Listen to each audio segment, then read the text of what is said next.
आइए हम परमेश्वर का वचन खोलेंगे।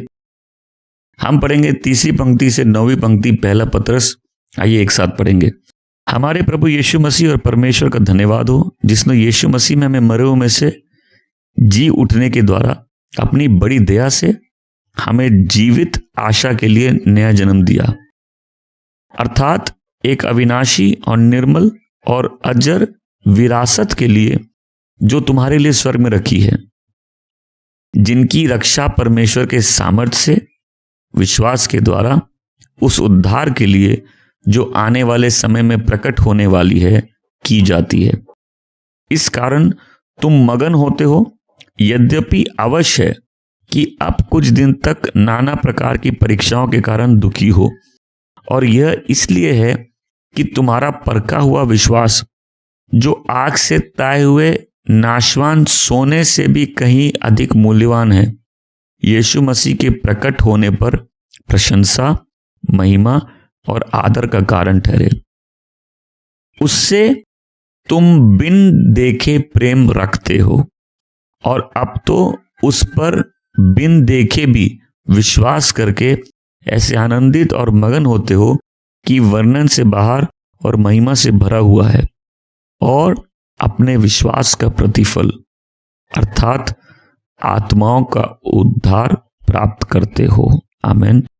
5वीं पंक्ति पढ़ूंगा वापस, और इसकी ट्रांसलेशन आप अपने ढंग से ट्रांसलेट कर रहा हूं जैसे ये इंग्लिश में है, क्योंकि हिंदी में कई बार हम वर्ड्स को अगर आगे पीछे कर दे तो मतलब थोड़ा चेंज हो जाता है। जो परमेश्वर के सामर्थ के द्वारा बचा के रखे गए हैं, उस विश्वास के द्वारा जो उस उद्धार के लिए जो अंत समय में प्रकट होने वाला है। ये जो पंक्ति है, पहला पार्ट इसका, जो परमेश्वर के सामर्थ के द्वारा बचा के रखे गए हैं। आमीन। अगर आप नोट्स लेते हैं तो अपने नोट्स में इसी ढंग से उसको लिखिए, जो परमेश्वर के सामर्थ के द्वारा बचा के रखे गए हैं। बहुत पावरफुल लाइन है। हम अपने जीवन को किस ढंग से देखते हैं उसको बदल देने वाली पंक्ति है ये। जो परमेश्वर के सामर्थ के द्वारा बचा के रखे गए हैं। आदमी को बहुत तकलीफ है परमेश्वर को प्रभुत्व देने में। हम लोग अपनी लाइफ हर हिसाब से कंट्रोल करना चाहते हैं, अपनी लाइफ के हर पहलू को कंट्रोल करना चाहते हैं। हम लोग चाहते हैं हम जो भी करें उसमें काम उत्तम हो, हम ठीक से रहें, और बड़ी बेचैनी हो जाती है लोगों को ये बात एक्सेप्ट करने में कि अल्टीमेटली परमेश्वर जो प्लान करते हैं उसको एग्जीक्यूट करने में वो सामर्थी हैं। आमीन।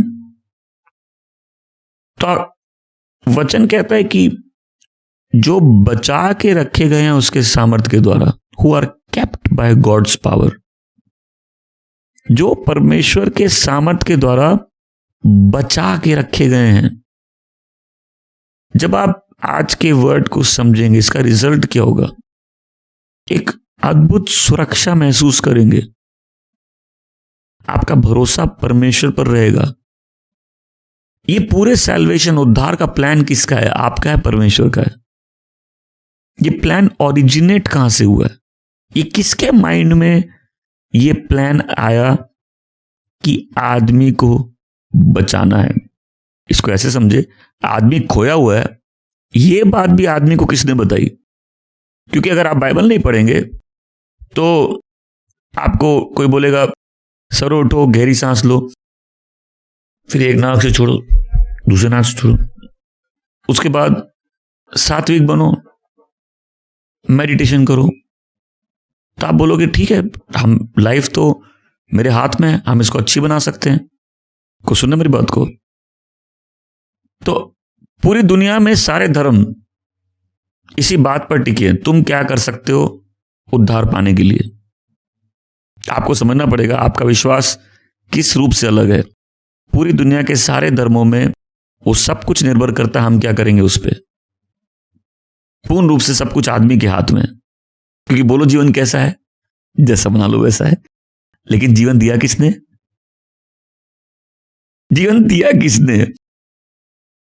एक सत्य है ये कि हमारी लाइफ में चॉइस, हमारे डिसीजंस, हम किस दिशा में जाते हैं, लाइफ को बहुत अफेक्ट करता है।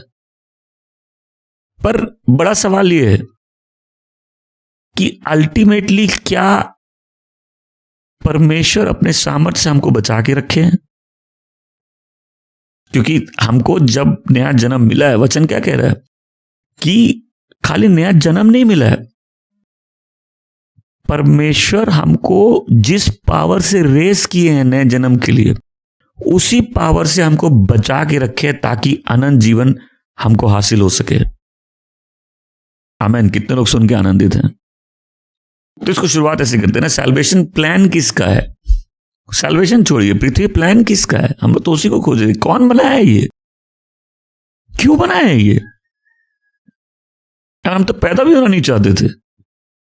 कोई अपना पैदा होना प्लान किया है? कोई प्लानिंग थी हमको पैदा होना है? किसका प्लान है ये? वर्ल्ड किसका प्लान है? परमेश्वर का। फिर सैल्वेशन किसका प्लान है? परमेश्वर का। उद्धार परमेश्वर का प्रोजेक्ट है।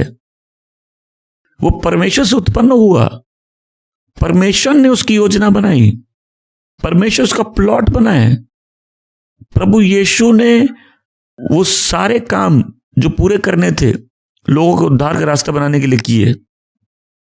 पवित्र आत्मा ने उस उद्धार को लोगों पे अप्लाई किया और यीशु अभी तक स्वर्ग में बैठ के, पिता के दाहिने बैठ के उन लोगों के लिए प्रार्थना करते हैं जो उनके हैं। फिर भी हमको भरोसा अपने ऊपर है। मैं बताना चाहता हूं, मेरा जीरो भरोसा मेरे ऊपर है। क्योंकि आप लोग ऐसा सोचते हैं कि जब आप चर्च में आते हैं आप सोचते हैं वो बिलीवर बहुत अच्छा है, वो बिलीवर स्ट्रांग है, आपके अपोस्टल कितने स्ट्रांग है, कितनी ग्लोरी है उनकी लाइफ में, ये तो कभी कोई गलती नहीं की होंगे।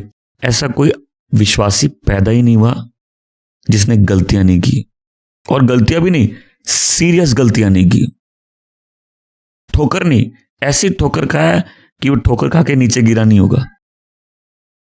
तो आज सबको सोचना है मैं किस पे विश्वास करूं, अपने काम पे, परमेश्वर के काम पे? मैं किस चीज पे अपना भरोसा डालूं? ये परमेश्वर के प्रभुत्व के बारे में ये पंक्ति बताती है कि जो लोग को परमेश्वर ने नया जन्म दिया है उनको परमेश्वर अपने सामर्थ्य से बचा के रखे हुए हैं। हमारी रिस्पॉन्सिबिलिटी है, लेकिन परमेश्वर की सॉवरेंटी है, परमेश्वर का प्रभुत्व है। हमारी जिम्मेदारी है, लेकिन प्रभुत्व उसका है। आमीन। मैं सब बोलो, मेरी जिम्मेदारी है लेकिन उसका प्रभुत्व है।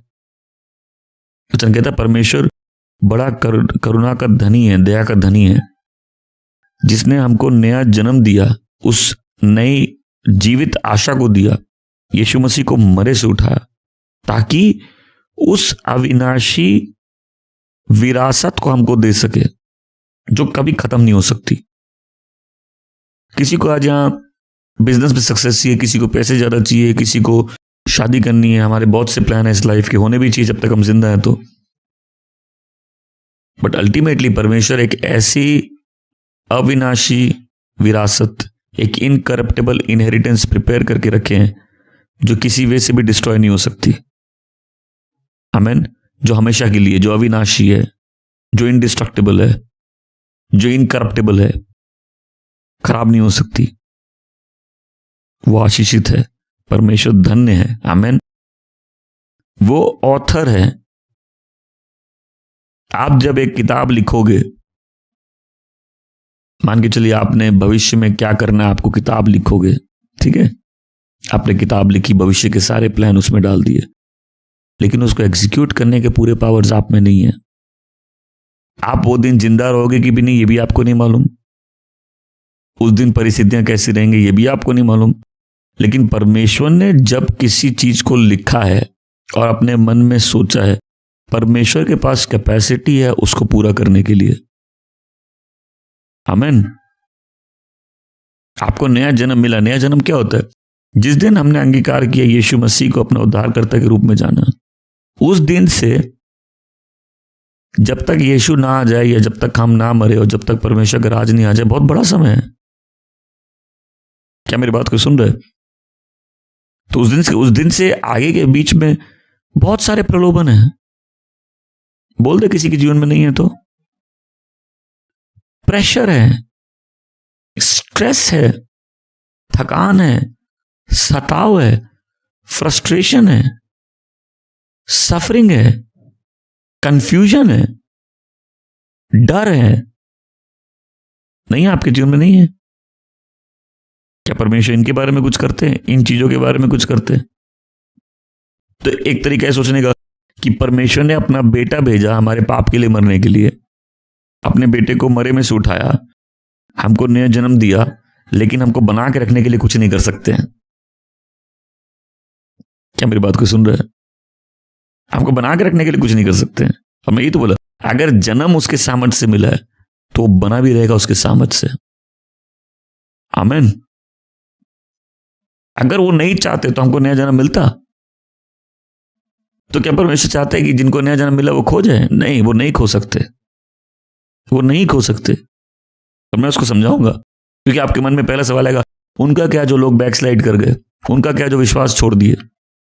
हम आएंगे उस विषय पे। लेकिन वचन क्या बोलता है कि जिनको उद्धार मिला वो परमेश्वर के सामर्थ्य के द्वारा बचाया गया, विश्वास के द्वारा। विश्वास मेरी जिम्मेदारी है ना। लेकिन आप क्या विश्वास कर सकते हैं अगर यीशु आपको प्रकट ना हो तो? क्या मेरी बात को सुन रहे? यीशु कौन है ये प्रकट ना हो तो क्या आप विश्वास कर सकते? तो जो परमेश्वर ने अपना बेटा भेज दिया मेरे लिए मरने के लिए, उसको मरे में से उठाया ताकि मेरे को वो उद्धार दे सके जो अनंत काल का उद्धार है। और वो अनंत काल का उद्धार अभी चालू भी नहीं हुआ, मुझे सिर्फ नया जन्म दिया गया।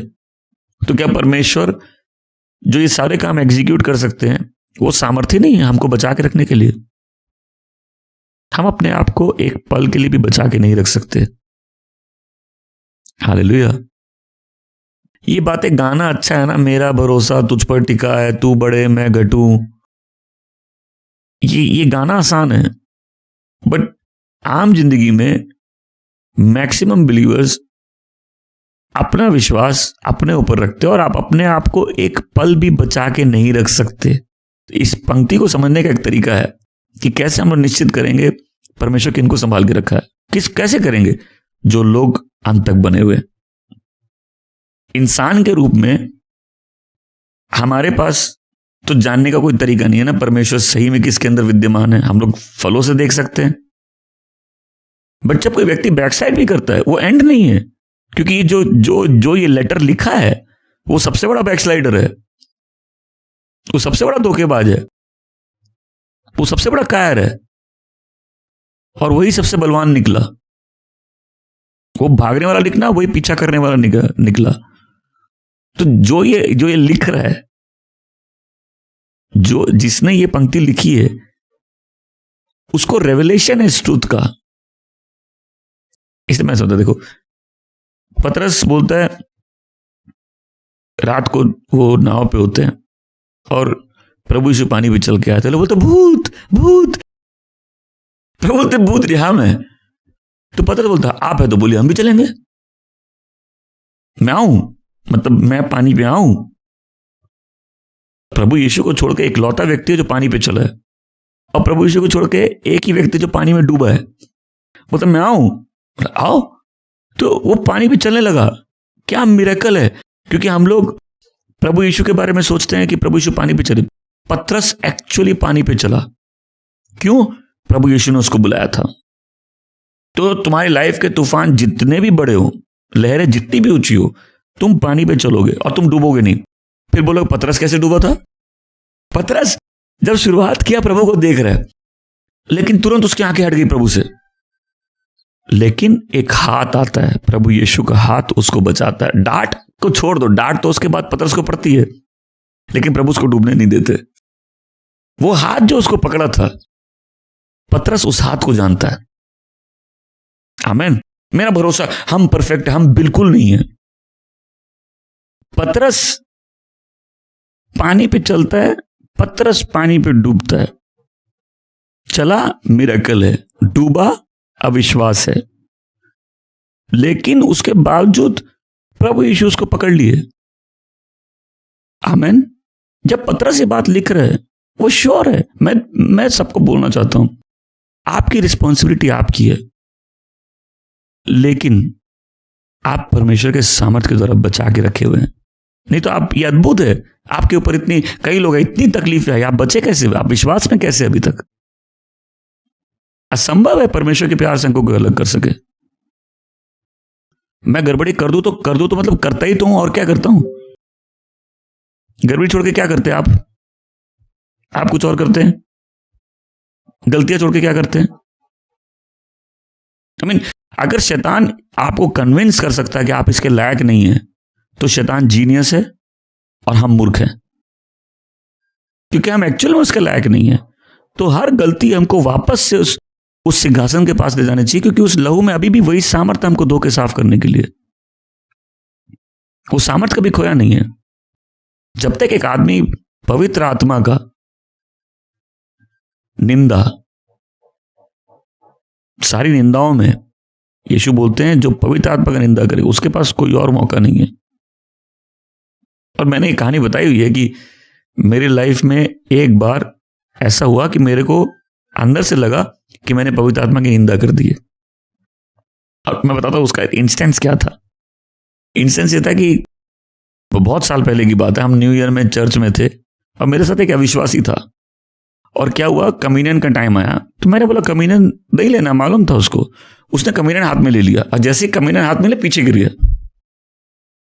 और पूरी रात, अगले पूरे दिन भाषाओं में बोलता रहा। सुनिए मेरी बात, सुनिए, टंग्स में बोलते। तो हम देखे, हम बोले ठीक है, हम बड़ा खुश हुए। हम बोले प्रभु यीशु को जीवन दे दिया? बोला नहीं। हम बड़े दिन तक देखे कोई प्रभु यीशु के लिए कोई प्यार नहीं। हम बोले ये टंग प्रभु परमेश्वर की ओर से नहीं, डिमोनिक है। बहुत शुरुआत की बात है, बहुत सालों पहले की बात है, आज से 15 साल पहले की बात है। तो जब ऐसा वो घटना खत्म हो गई, एक दिन मेरे मन में अचानक से डर आ गया कि मैंने पवित्र आत्मा की निंदा की है। और मैं अपना दुख शब्दों में बयान नहीं कर सकता कि उसके बाद मेरा महीनों तक जीना दुश्वार था इस बात को सोच के, अब मेरे पास कोई मौका नहीं है, कोई भी मौका नहीं है। हालांकि हम ऐसी पीड़ा में कुछ समय बिताने के बाद डिसाइड किए, हमें देखते हैं अगर हम गलत सोच रहे हैं और इस बात के कारण हम अब गलत जीने लग जाए, छोड़ दे सब, तो हम पूरा गए। लेकिन अगर हम ठीक जिए तो फिर भी हो सकता है मेरे पास मौका, फिर हम एक किताब एक दिन खोले और उस किताब में लिखा था, कई लोग सोचते हैं कि उन लोग पवित्र आत्मा की निंदा की है। बोले लेकिन अगर आप पवित्र आत्मा की निंदा करोगे तो उसका पश्चाताप कर भी नहीं पाओगे आप, क्योंकि उसके लिए भी पवित्र आत्मा की जरूरत है। तब वो मेरे जी में जी ले आता है, उस शांत जल के पास ले जाकर मुझ में नवजीवन का संचार करता हूं। देखिए मेरा नया जन्म बहुत रेडिकल था, बहुत रेडिकल था। मतलब आप सोच सकते हैं जो व्यक्ति कुछ महीनों में एक नई फेलोशिप लीड कर रहा है, लेकिन आज इतने सालों के सफर के बाद मैं बोलूंगा मेरा 1 रुपये का विश्वास अपने ऊपर नहीं है। परमेश्वर ने मुझे अपने सामर्थ्य से बचा के रखा हुआ है। हम तो कब का नर्क चले गए होते, प्रभु को जानकर भी, जानने के बाद भी। और इस बात को समझो, पंक्ति किसने लिखी है? ये पंक्ति वो व्यक्ति लिखा है जिसने भरी सभा में यीशु को उल्टा सीधा बोलकर नकारा था। क्या मेरी बात कोई सुन रहा है? जब हम इकट्ठा होते, हम चाहते हैं पवित्र होना, हम चाहते हैं अच्छा जीवन जीना, हम चाहते हैं अच्छे फल उत्पन्न करना, बट यहां कोई भी इसलिए नहीं है कि वो बहुत अच्छा है, हम इसलिए कि ये गॉड का प्लान है, ये परमेश्वर की योजना है। हम तो अपने जन्म को भी प्लान नहीं किए, नहीं तो ग्रैंड एंट्री करते, ग्रैंड एंट्री अच्छे से एंट्री करते। हम तो जन्मदिन भी प्लान नहीं किए, हम अपना सैल्वेशन भी प्लान नहीं किए, हम कौन सा चाहते थे हमको उद्धार मिले? प्रभु यीशु का वचन कहता है कि परमेश्वर का वचन कहता है रोमियो 3 में, कोई उसको नहीं खोजता, एक भी नहीं, कोई भी धर्मी नहीं, एक भी नहीं। और जितने लोग आते भी हैं कलीसिया में, वो तो प्रॉब्लम के लिए आते हैं। किसी कुछ खो गया है, किसी का कुछ चला गया है, किसी को चंगाई चाहिए, कोई बीमार है, लोग प्रॉब्लम में ही तो आते हैं। बट ऐसा तो नहीं, इसलिए तो नहीं है कि हम परमेश्वर को जानना चाहते हैं। वो आते हैं कि हमारी प्रॉब्लम सॉल्व हो जाए।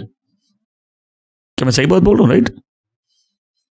लेकिन उस माध्यम के प्रॉब्लम के द्वारा भी मेरा परमेश्वर को जानना, मैं मानता हूं परमेश्वर ने अपने हाथों से मेरे जीवन को ऐसा सजाया कि अब उसके सामर्थ्य से हमको बचा के रखे हुए हैं, उसके सामर्थ्य से हमको पकड़ लिए। क्योंकि प्रॉब्लम तो बहुत से लोगों के पास आती है, हर लोग तो चर्च नहीं आ जाते। तो ये कैलकुलेशन तो बहुत साल पहले, तुमको उद्धार मिलने के कुछ समय पहले हम बोले देयरफॉर, हम बोले। और लोग सोचते हैं कि हम विश्वासी है तो परमेश्वर हमको बचा के रखे। नहीं, हम जब अविश्वासी थे तब भी एक अनुग्रह था जो मेरे जीवन में था, और परिस्थितियां उसी ढंग से हो रही थी कि वो मेरे को यीशु के पास लेके जाए। आमीन। तो ना हमने अपना जन्म प्लान किया, ना हमने उद्धार पाना है वो प्लान किया। हम ग्लोरी कैसे प्लान कर सकते हैं? हम बच के कैसे रह सकते हैं? सावधान रहो, तुम्हारा दुश्मन धारते सिंह की तरह घूम रहा है। ठीक है, हम सावधान रह सकते हैं, लेकिन दुश्मन के ऊपर भी तो कोई है जो उसको रेस्ट्रेन करके रखा है। कोई है जो हर बात भलाई की ओर ले जाता है उनके लिए, जो उनसे प्रेम करते उसकी योजना के अनुसार बुलाए गए। क्या हम ब्लेस्ड हो रहे हैं? मेरा अपने ऊपर कोई भरोसा नहीं है। आमीन। जो लोग अपने ऊपर भरोसा करते हैं बड़े ही घमंडी होते हैं। वो दूसरों को तुच्छ जानते हैं, दूसरे से दुर्व्यवहार करते हैं। और विश्वासी तो इसमें महारत हासिल करके रखे हैं। दूसरों के ऊपर टिप्पणी देते हैं, दूसरों का न्याय करते हैं, दूसरों के साथ अभद्रता दिखाते हैं, उनकी छोटी सी गलती पर उनको दबा देते हैं। नहीं होता ना, हम तुमसे ज्यादा पवित्र है। कैसे? तुम क्या विशेष लहू से धुल के आए हो? क्योंकि जब आप समझोगे कि आप अनुग्रह के पात्र है, आप एक दूसरे को अनुग्रह दिखाओगे और आपका प्रेम बहुत से पापों को ढक देगा। वचन कहता है फॉरबेयर वन अनदर, एक दूसरे का भार उठाओ। क्यों? क्योंकि हम सब उस अनुग्रह से चल रहे हैं। और आज जो परमेश्वर के लिए जीना चाहता है, और इस समय तुम्हारा बड़ा अच्छा टाइम चल रहा है, वो तुम बुरा भी देखोगे। जो अभी फायर में, एक टाइम आएगा फायर भी नहीं होगी। जो आज अच्छे से प्रेयर कर रहा है, ऐसे दिन आएंगे जब तुम प्रेयर नहीं कर पाओगे। जो आज तुमको लग रहा है तुम बहुत पवित्र हो, एक दिन आएगा तुमको लगेगा तुम मैले और पापी हो। जिसके साथ आज सब ठीक है, एक दिन आएगा तुम्हारे पास प्रलोभन होंगे। अभी सब ठीक चल रहा, हो सकता है एक दिन हो जब तुम्हारे पास तकलीफ और ताड़नाएं हो। खाली तुम जैसे आज संभाले हुए हो वैसे तुम कल भी संभाले जाओगे।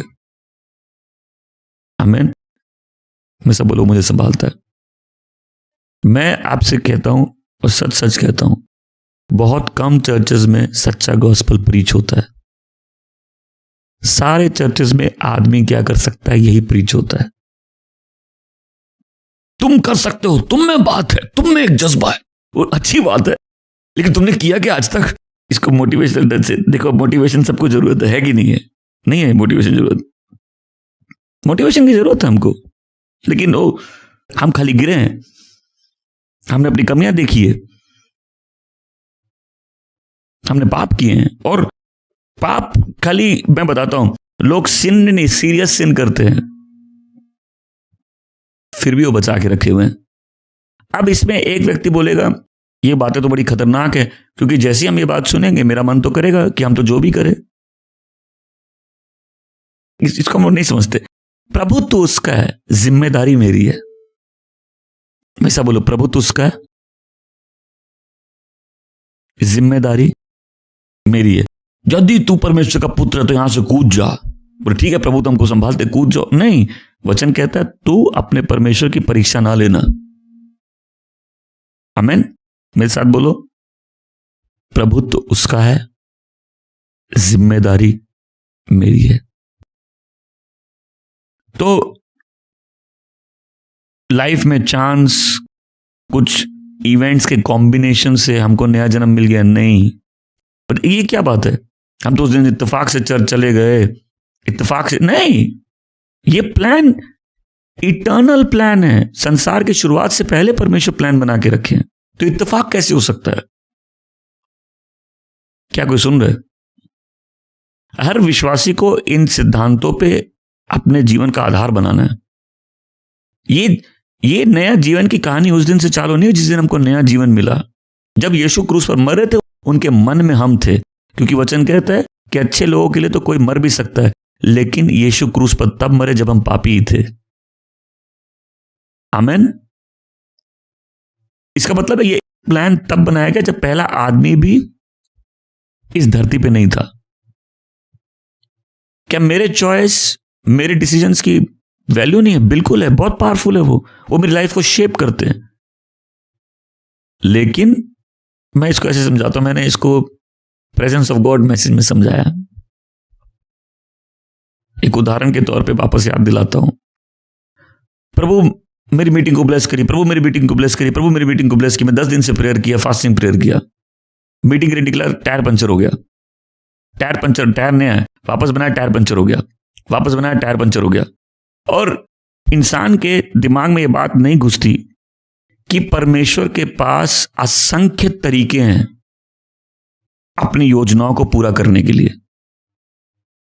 अगर परमेश्वर नहीं चाहते कि मीटिंग में हम जाए, तो ट्रेन भी छूट सकती है, टायर भी पंचर हो सकता है। मैं ऐसे नहीं बोल रहा कि हर बार प्रभु की इच्छा से होता है, लेकिन जब मैंने प्रार्थना प्रभु से की तो आंसर शैतान थोड़ी ना देगा। और लोग तो इतना भी विश्वास नहीं करते अपनी प्रार्थनाओं पे भी। वचन कहता है यदि तुमने अपनी प्रार्थनाओं में कुछ मांगा और विश्वास करते हो कि तुम्हें मिल गया, तो वह मिल जाएगा। लोग प्रार्थना परमेश्वर से करते हैं, एक्सपेक्ट शैतान से करते हैं। तो लोग पश्चाताप करेंगे इस बात से, और तभी प्रार्थनाओं का जवाब नहीं देखते। तुमने फास्टिंग की, तुमने परमेश्वर से, शैतान कैसे जवाब दे देगा? और इसीलिए हर विश्वासी को ऐसा भरोसा होना चाहिए परमेश्वर के प्रभुत्व पे कि उसके हाथ से हमको कोई छुड़ा नहीं सकता, नामुमकिन है वो। आमीन। उसको विश्वास होना चाहिए कि जब पतरस और यूहन्ना को धमकी मिली, और धमकी मिली फरीसियों से, सदूकियों से, जो लीडर्स हैं, जिनके हाथ में पावर उनको परसिक्यूट करने का, लेकिन वो अपील करते उस परमेश्वर से जिसका प्रभुत्व है। उनको मालूम है इनसे ऊपर कोई है। डैनियल राजाओं के अधीन है, लेकिन प्रार्थना करता उससे जो पूरी सृष्टि में सबसे ऊंचा है, जो राजाओं के दिलों को बदल सकता है। आमीन। क्या मेरी बात को सुन रहे हैं? तो परमेश्वर मुझे नया जन्म दे सकते हैं, लेकिन मेरे को संभाल नहीं सकते। वो मेरे हाथों में दे दिए। नया जन्म मेरे हाथ में नहीं था, नए जन्म की प्लानिंग मेरे हाथ में नहीं थी। वो पूरा प्लानिंग एग्जीक्यूशन परमेश्वर के हाथ में था। लेकिन जिस जन्म को, नए जन्म को अनंत जीवन का जन्म बोलते हैं, वो अनंत जीवन तक संभाल के रखने के लिए भी परमेश्वर काबिल नहीं है। क्योंकि चर्च में इस बात का डर है कि अगर हम परमेश्वर को इतनी काबिलियत दे दिए तो फिर हमारी जिम्मेदारी क्या है? तुम्हारी तो पूरी जिम्मेदारी है, तुम्हारी पूरी जिम्मेदारी है। लेकिन प्रभुत्व परमेश्वर का है। तो परमेश्वर मुझे नया जन्म देने के बाद क्या मेरे को संभाल के नहीं रह सकते? मैं चाहता हूं आप में से कुछ लोग अपना अतीत देखिए। आप इतने साल से विश्वासी है, लोगों ने क्या बल नहीं लगाया कि आप प्रभु को त्याग दे? आप त्यागे आज तक? कितने लोगों ने बल, थल, जल सब लगा दिया आपको प्रभु से हटाने के लिए? आज तक हटा पाए? तो हमको बोलना चाहिए हम परमेश्वर के सामर्थ्य के द्वारा बचा के रखे गए हैं। आमीन। फिर हम जब गाएंगे कोई नहीं कर सकेगा तेरे प्यार से मुझको अलग, हमको उस गाने का मतलब मालूम होगा, उस गाने की समझ है। वो सिर्फ एक गाना नहीं है, फिर वो आराधना बन जाती है। बिकॉज ये फैक्ट है जिसमें मेरी लाइफ एंकर्ड है। एक ट्रूथ है जिसमें मेरी लाइफ एंकर्ड है कि ये मेरा प्रोजेक्ट नहीं है। ऐसा बोले मेरा प्रोजेक्ट नहीं है। परमेश्वर बस पीछे खड़े होकर देख रहे हम लोग क्या करेंगे। नहीं, परमेश्वर में कोई फेलियर नहीं है। परमेश्वर को बचा के रखे हैं उस उद्धार के लिए जो अंत समय प्रकट होने वाला है। क्योंकि हम लोग का असली रिवॉर्ड नया जन्म नहीं है, असली रिवॉर्ड है इटर्नल सैल्वेशन। वो अल्टीमेट प्रॉमिस है। आमीन। हमेशा बोलो बचा के रखा है। आमीन। बचा के रखा है। और बचा के रखने का मतलब क्या है? जैसे किसी को किले में रखा जाता है ताकि तुम बाहर के डेंजर से बचा के रखा करो। जो शब्द वहां यूज किया गया, केप्ट, मतलब बचा के रखा हुआ है। तो जैसे किले में गार्ड्स के बीच में तुमको रखा गया है ताकि बाहर जो शत्रु है तुम उससे बच के रह सको। अब मेरी बात सुनिए, आपको लगता है कि, या आप अभी इस वचन को सुन रहे हो तो आपके मन में संदेह सवाल होंगे, परमेश्वर ने मेरे जीवन में, हम क्या पढ़ेंगे, हम किन परिस्थितियों से जाएंगे, किस घर में पैदा होंगे, क्या घटनाएं होगी मेरे जीवन में, परमेश्वर के हाथ में वो सारी बातें भी हैं मेरे को उस जीवन के लिए तैयार करने के लिए जहां वो मेरे को इस्तेमाल करना चाहता है। क्या मानते हैं कि तकलीफें भी हमको तैयार करती हैं सेवा के लिए? बिगड़ी में भी परमेश्वर भलाई उत्पन्न करते, कैसे करते हैं? क्योंकि उसके पास अपनी योजनाओं को पूरा करने के लिए असंख्य तरीके हैं। बाइबल कैसे लिखी गई? बाइबल कोई ओरल डिक्टेशन नहीं है कि परमेश्वर बोल रहा आदमी लिख दिया, नहीं। बाइबल कैसे लिखी गई? जिन लोगों को परमेश्वर ने इस्तेमाल किया इस बाइबल को लिखने के लिए, वो लोग हैं जिनकी लाइफ को, सोच को, वर्ड्स को, एजुकेशन को परमेश्वर ने ऐसे गार्ड किया था कि वो जो वर्ड लिखे वो परमेश्वर के वर्ड हो। मतलब एक वर्ड की चॉइस भी परमेश्वर ने उनको नहीं बताई, लेकिन उनकी एजुकेशन को ऐसे अफेक्ट किया कि वो वर्ड भी जो चूज करेंगे वो परमेश्वर का वर्ड होगा। कितने लोग इस बात को समझे? आमीन। और हम इत्तेफाक पे जीवन जी रहे हैं। आज से इत्तेफाक में जीना बंद करो। आमीन। हम किसी और चीज के बारे में निश्चित हो सके ना हो सके, इस बात के बारे में निश्चित हो जाए कि कोई भी हमको हमारे परमेश्वर के प्रेम से अलग नहीं कर सकता जो हमें मसीह यीशु में मिला है। इसका मतलब है परमेश्वर की एक गार्जियनशिप है। वो एक गार्जियन की तरह अपने रूल को एक्सरसाइज किए, जहां वो हमको एक अद्भुत रूप से बचा के रखे हैं उस उद्धार को प्रकट करने के लिए। सोचो, परमेश्वर ने बचाया, नया जन्म दिया, बचा के भी नहीं रख सकते। मैं भी बोलता हूं, लोग परमेश्वर को वो स्थान देने में डरते हैं, मतलब उस जगह देने में कि जहां परमेश्वर का पूरा प्रभुत्व हो। इवन तो हम वीक हैं, तकलीफों से गिरे हुए हैं, प्रलोभनों से गिरे हुए हैं, हम बचे इसलिए हैं कि परमेश्वर अपने सामर्थ्य से हमको बचा के रखा है। आमीन। ये चांस पे नहीं है, ये प्लान पे है। बोलो, मेरी लाइफ चांस पे नहीं चल रही, प्लान पे चल रही है।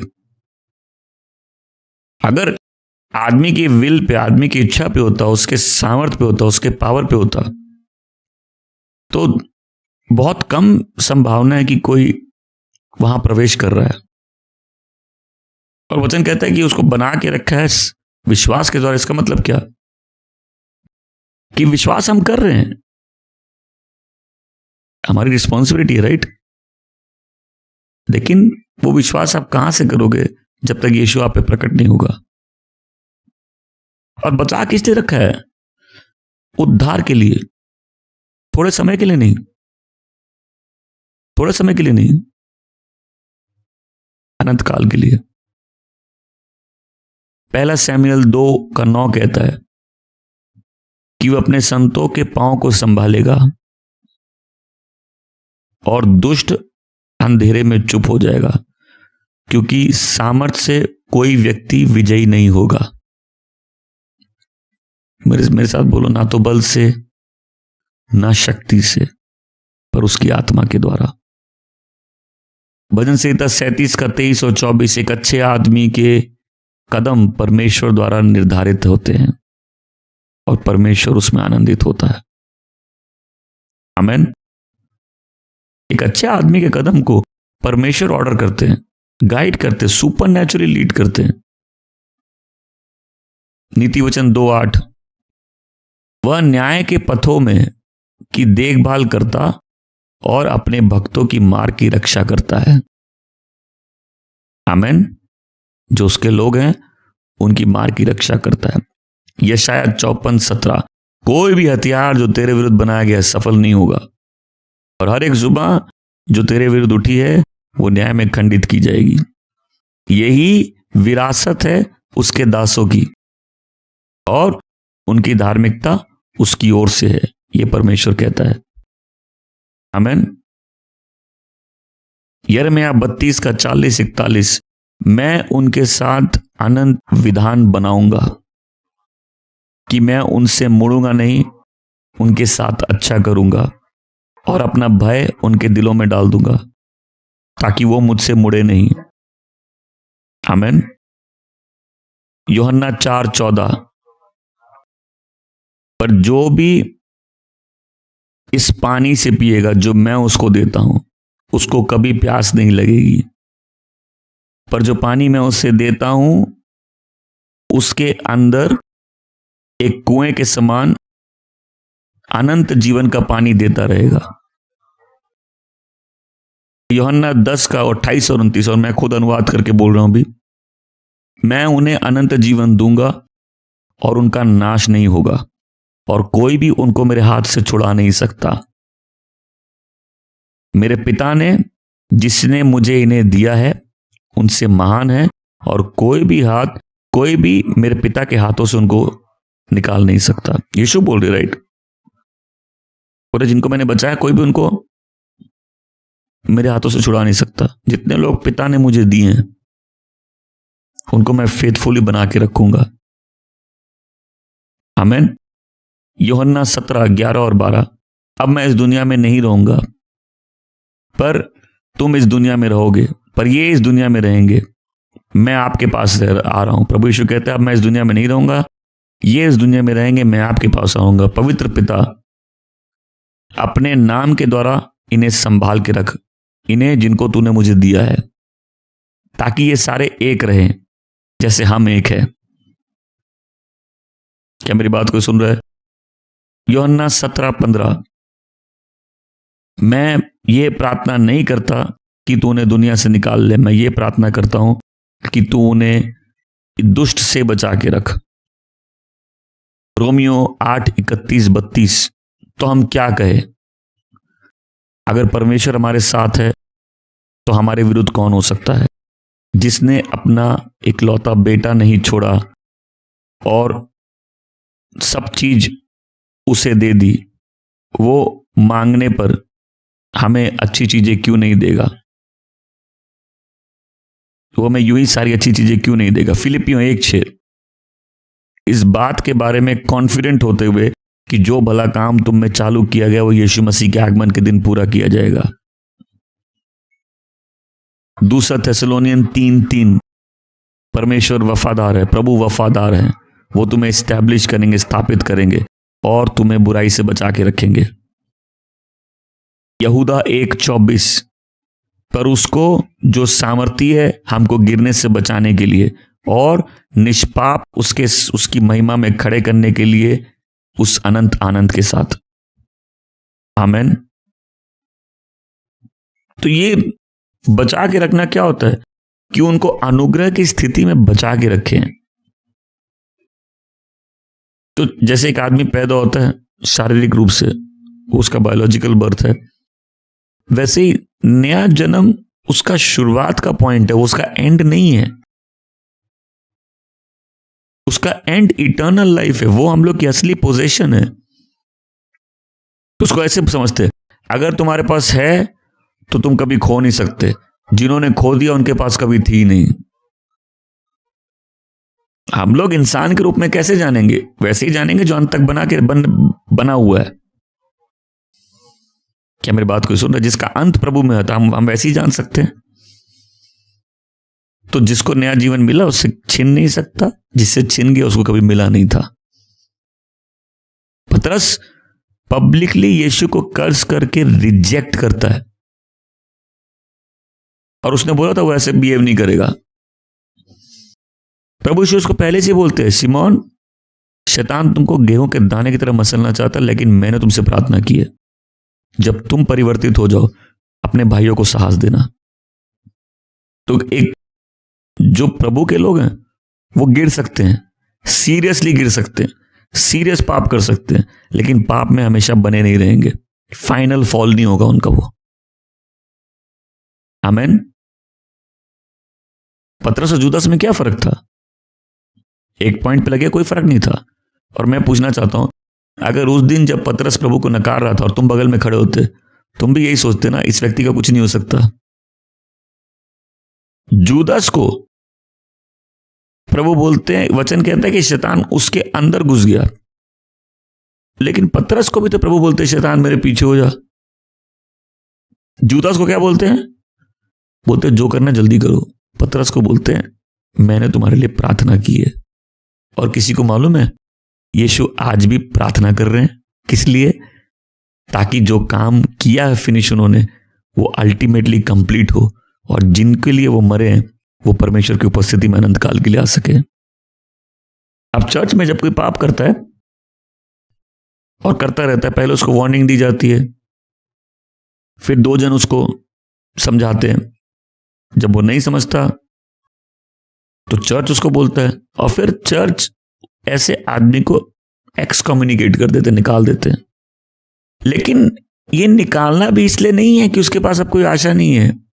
ये निकालना इसलिए है कि वो मन फिरा के लौटा है। पहला कुरिन्थी में वो व्यक्ति है जो अपनी मां के साथ रिश्ता रखता है। मां मतलब उसके बाप की दूसरी बीवी होगी, उसके साथ सेक्सुअल रिलेशनशिप में जाता है। और पॉल इतना गुस्सा करता है कि तुम ऐसे व्यक्ति को चर्च में रखे हुए हो, तो उस व्यक्ति को चर्च से निकाल दिया जाता है। लेकिन बाद में पॉल उनको बोलता है वो पश्चाताप कर लिया, उसको वापस लेके आओ। क्या मेरी बात को सुन रहे? तो एक्सकम्युनिकेशन इसलिए नहीं होता कि कोई डिस्ट्रॉय हो जाए, क्योंकि एक्सकम्युनिकेशन अगर होता भी है तो शैतान उसके शरीर को मार सकता है, उसकी आत्मा को नहीं मार सकता। क्या मेरी बात को कुछ समझ रहे? तो विश्वासी पाप कर सकते हैं, रेडिकली पाप कर सकते हैं, लेकिन फाइनल पाप नहीं कर सकते। कितने लोग समझे इस बात को? और इसीलिए हम भी एक दूसरे के साथ थोड़े संयम दिखाएं।